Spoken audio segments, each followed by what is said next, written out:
So yun mga idol, kumusta? Kumusta kayo dyan? Ayan, kumusta kayo? Dito tayo sa ating Tsambang Kalaman. Ayan so retailing tayo mga idol, retailing. Ito yung CR, no? So sa mga gustong malaman na so ang ginawa natin mga idol ay retail, no? So tinakipan lang natin yung marmol na tiles yan.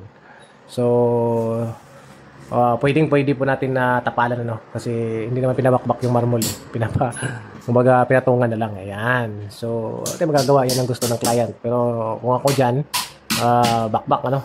So ang mahirap kasi dito mga idol, iniiwasan namin yung masyadong alikabok kasi nasa loob ng kwarto yan, no? Ayan. So kaya nga dito nagtitik-tik na kami, dapat tatabasin ng grinder yan yung magiging linya ng tubig. So tinik-tik na namin kasi para iwas alikabok. So yan idol, yun ang ginawa natin kahapon. Ayan.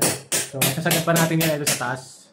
So yung marmol to, hindi natin tatanggalin, papatungan na lang natin. So kapit na kapit yan idol, basta purong adhesive lang ang gamitin nyo, ano. Huwag nyo lang haluan ng semento. So yan si Alex ay magkatap kami ng tubig, water line doon sa shower. So ito, babaklasin na natin yan, yung mga holder ng sabon at saka tissue.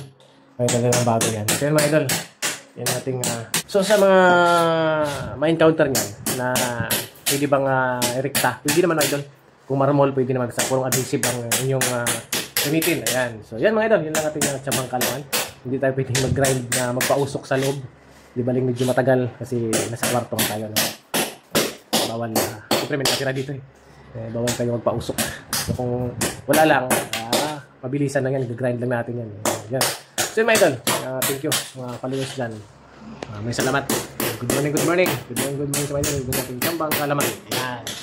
Si Alex, yan ang ating ginagawa for to this video. Ayan. Follow mga idol, follow. Thank you.